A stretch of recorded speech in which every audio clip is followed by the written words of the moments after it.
I felt like this Bible verse reflected from the day I had my stroke. It's Isaiah 41:10. Don't be afraid, for I am with you. Don't be discouraged, for I am your God. I will strengthen you and help you. I will hold you up with my victorious right hand. And he did me the whole way. Thanks, guys. Love you.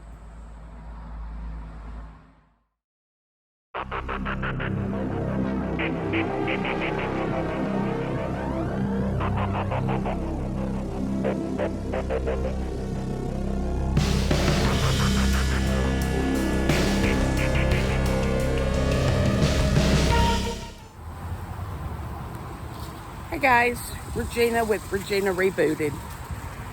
Today is my 13, I guess you would say, anniversary of my first stroke.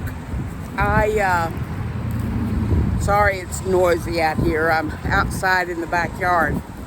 So I live, my back of my yard is on a real busy fence. So it's really noisy. But 13th anniversary of my stroke. I'm checking on my plants to see how they're doing. Here's one of the herb gardens. I don't know if y'all can see it or not.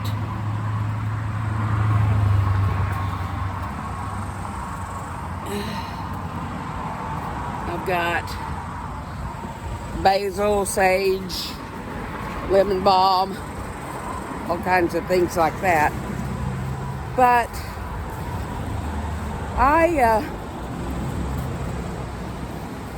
was sitting at my desk. I'm pretty sure I had the phones where I worked 24/7. So I'm pretty sure somebody had called in for a quote or something. And I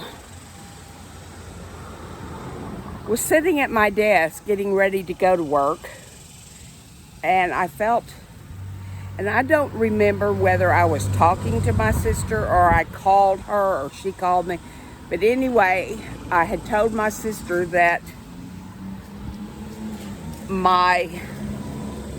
I don't know if I said my whole right side or my right arm or something, but I remembered it went numb.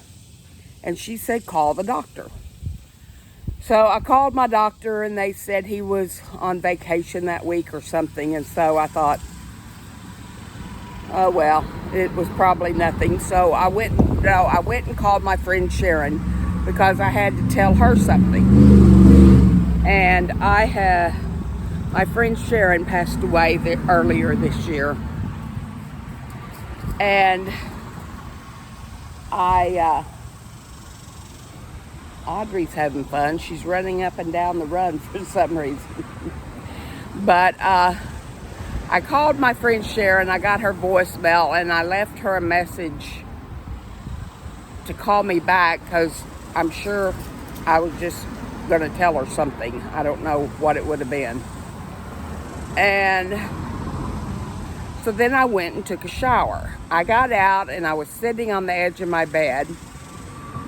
And Sharon called, and as I was talking to Sharon, I lost, Audrey, come here. What do you have in your mouth? Audrey?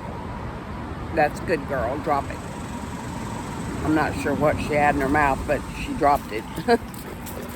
So, there's Cowboy. And there's Audrey. But she called back, and as I was talking to her, my speech must have gotten slurred or something because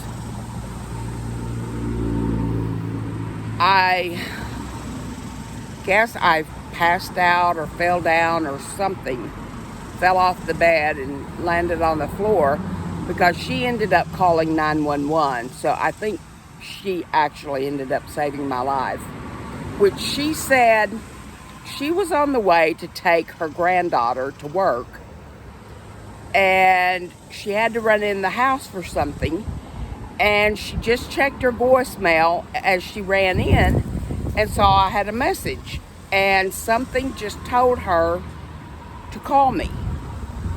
So she called, and it was just a godsend that she did, because otherwise I don't know how I could have laid there for days. I don't know. And I remember at the time I had 4 dogs. There was Dallas, Sassy Girl, Rascal, and Boogie. And which Rascal and Boogie really weren't mine, but they stayed with me all the time. And I remember Dallas, anytime one of the other dogs came anywhere near my room, Audrey, quit whatever you're eating, stop. Dallas would growl at him, and he wouldn't let any of the other dogs in my room. So, he stayed right beside me. And the ambulance and the fire truck got here, which I only live 2 blocks from the hospital to the west, and probably 5 or 6 blocks to the south is the fire station. So it didn't take them any time to get here. And they had to tear down my front door, and 3 of the dogs were huddled, I guess, in the living room. And Dallas was by me, and Dallas would not leave my side. And Dallas wouldn't let the paramedics near me. So the firemen had to get the long pole and drag him away. And they put him in his crate, and Dallas had this huge, really strong crate, which I think probably was a godsend too, because Sharon had told me that Dallas was just fighting the whole way when they were taking me out. Sharon got here. Sharon took her granddaughter to work and then came over here. And she got here just as they were wheeling me out. And I remember, I don't know if I remember it or she told me, that she was by the front door when they wheeled me out.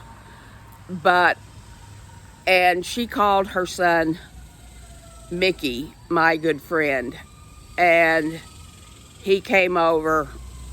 He worked out at the zoo, which was probably 20 or 30 miles away. He got up here, fixed my front door, made sure the dogs were fine, and then he came to see me at the hospital, or came to be with me. And I don't know where he found my phone. I'm sure I didn't have my phone with me, so it had to be here at the house. So he called my brother.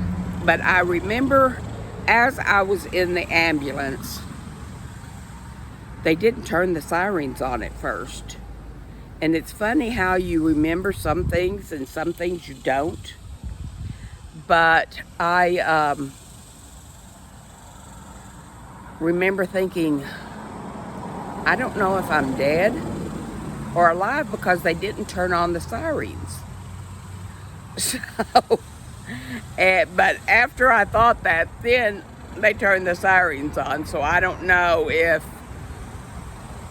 since we were only 2 blocks from the hospital, if, I don't know what it was, but I remember thinking, am I dead? And that's funny how that's really the only thing I remember from that happening. Everything else everybody has told me, and I've written it down, and I was reading it all this morning. And like I said, Mickey called my brother, who lives 6 hours away. Him and one sister and my sister-in-law. Him, my sister-in-law, went by and picked up the sister just younger than me, Renee. And they headed this way. And they called my sister in San Antonio, which my mother lived with her.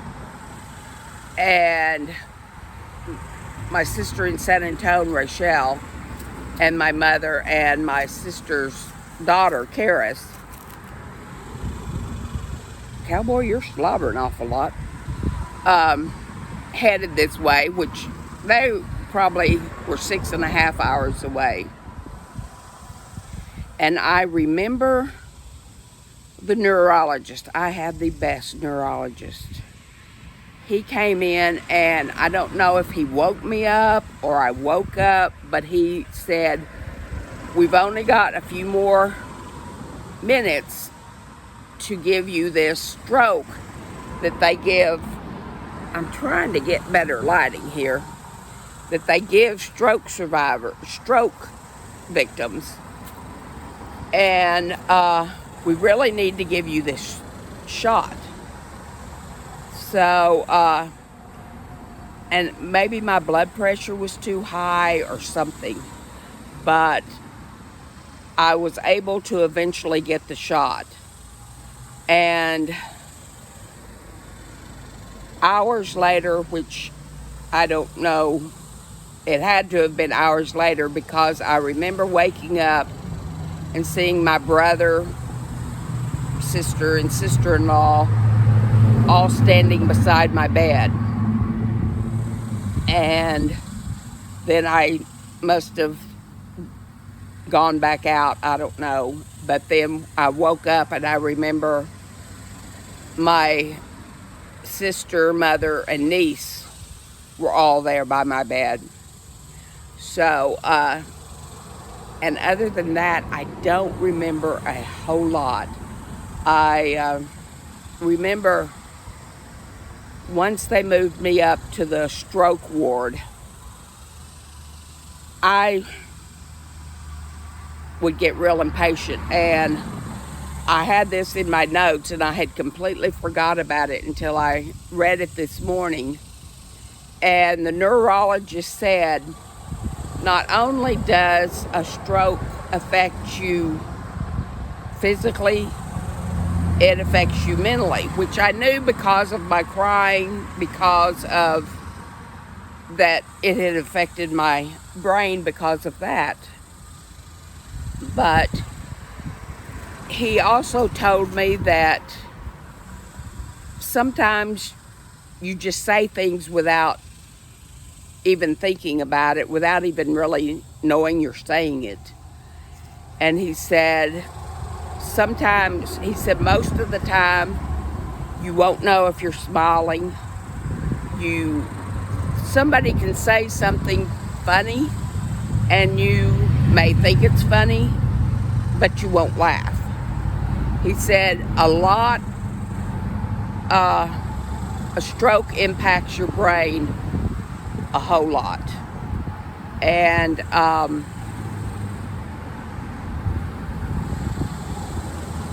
so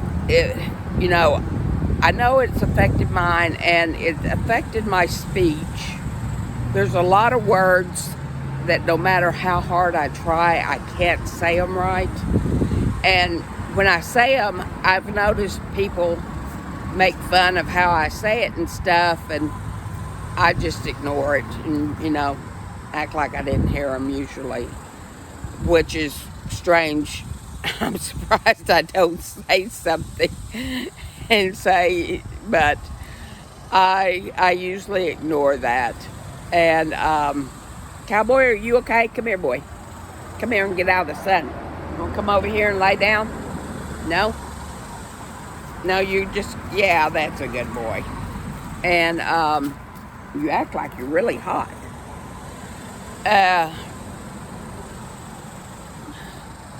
But I went to physical therapy for 5 years. I remember once in the hospital, I got really impatient because I had to buzz them every time I had to go to the bathroom. And I remember one time I buzzed and they didn't come and they didn't come. So I just decided I would try it on my own. Well, I fell out. I couldn't stand. And I fell down, and they eventually came to my room and saw me on the floor and probably chewed me out. But the sun must be moving. I gotta find a better area. So I'm hoping all these little specks on my screen aren't going to show up, because I guess the wind's blowing and it blew a lot of specks on my phone. But I spent 5 years in going to physical therapy. When you have a stroke, you have to relearn everything. Since it affected my right side and I'm right-handed, I had to learn to eat with my left. And I, to this day, walk with a limp on my right side, and when I get really tired, my foot drags. And I remember the therapist telling me, remember when you walk, heel and toe, and that way you won't drag your leg. I'm trying to get better lighting here. And I remember one morning I called my mom, and mom had called. I had a sore throat or something, and mom told me to gargle with salt water. Well, I remember calling her and telling her I can't gargle. And so she told me to tell my physical therapist. And so when I went to physical therapy, either that day or the next day, I told them, and they said, yeah, just like I had to learn to brush my teeth again, comb my hair, everything, I had to learn to gargle again. So we worked on that for a few weeks until I kind of got that down. And, but there's just so much you have to relearn once you have a stroke. And the stroke doesn't just affect you physically, it affects you mentally. And I think the mentally has been the hardest for me rather than the physical, because I was determined I was not going to be in a wheelchair. The day I got out of the hospital, they had to pick up a few things for me, and my sister asked me if I felt like going to the store, and I said sure. And so I remember getting in the wheelchair and felt so silly going through a store in a wheelchair. And I felt like everybody was looking at me, which probably nobody even noticed me. You know, they probably just noticed a person in a wheelchair and went on. And I was determined after that I was going to walk without a walker. Oh, it must be noon if y'all can hear the sirens going off.